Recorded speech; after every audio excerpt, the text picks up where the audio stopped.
How I got a ton of walnut for $15. So how does one find such good deals on wood? A, B, W. Always be watching. I'm scrolling through Facebook Marketplace 24/7, baby. Enter stage left. Matt. Now Matt's a super cool dude. He's a countertop maker. He says, "Hey, I have scraps from a countertop that I just built. You want them?" Now there is only one answer when you get such a great question like this. Hell yeah. Okay, here's the plan.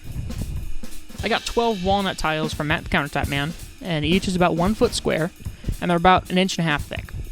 Trying to glue all of these up at once would be a stupid nightmare, so I'm breaking it up. Today I'm only building half the table, so I'm focusing on 6 of the tiles. I'm going to join 2 of the tiles, and then another 2, and then another 2. And then I'll join those 3 pairs into 1/2 of the tabletop, just one big old slab.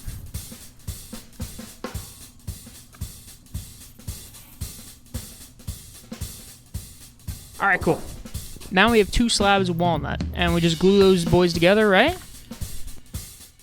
Wrong. Here's the problem. I have a tiny little shitter car, which I love very much.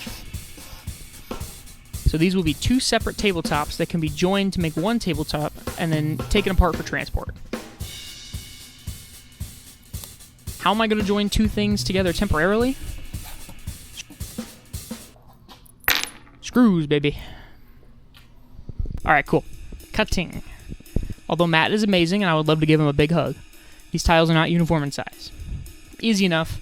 I set the fence and I trim them on the table saw. While I'm there, I do my very best to square them up. Fortunately, I don't have access to a joiner, and this isn't even my shop, by the way. This isn't my table saw, and I do all of my building after hours at work.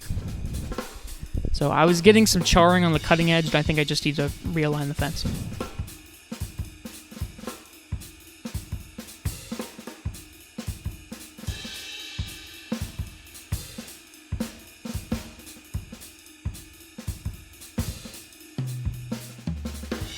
Okay, they are trimmed and square, but to ensure proper alignment, I am doweling these suckers. So first we drill. I got this fancy-ass jig at the hipster store, and I have a square clamped onto the bench, and I'm pressing them together and drawing a little line. These dowels need to be in the same spot on each tile.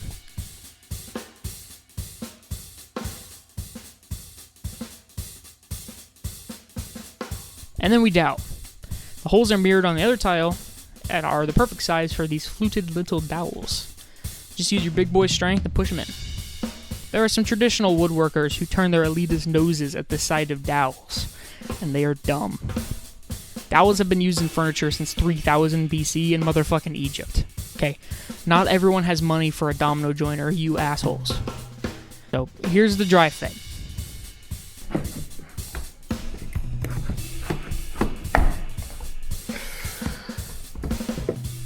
Now for the king of permanent joinery, just good old glue. Clamp them up and try your very best to not get wood glue over your boss's fancy new workbench. And now we wait. Wait a minute. Wait a minute. PSA. Protect your lungs.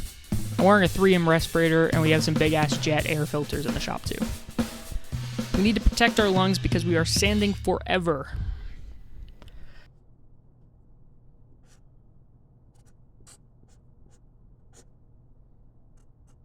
Just using 60 grit discs for flattening here. We're just making sure that the 2 tiles are the same thickness, but we're mainly faking it by just evening out the seam. This just takes forever, and the only way to do it faster and better is to have a planer that's wide enough, and preferably a drum sander. I ain't got planer money, and I definitely don't got drum sander money.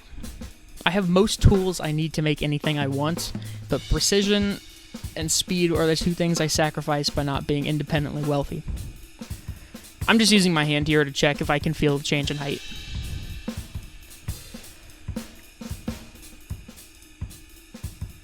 Okay, this piece is done, but it's only one of 6.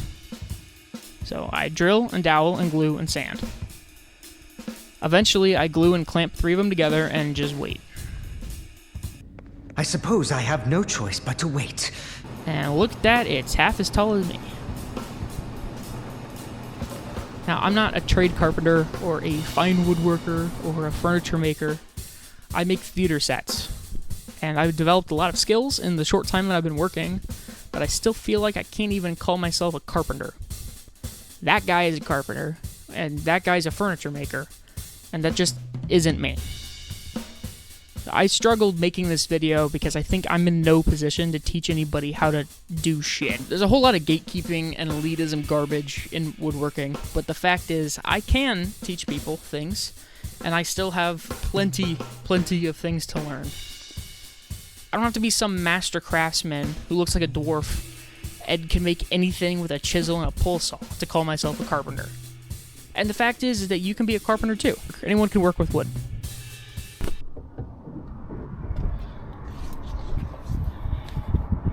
That's only half of it.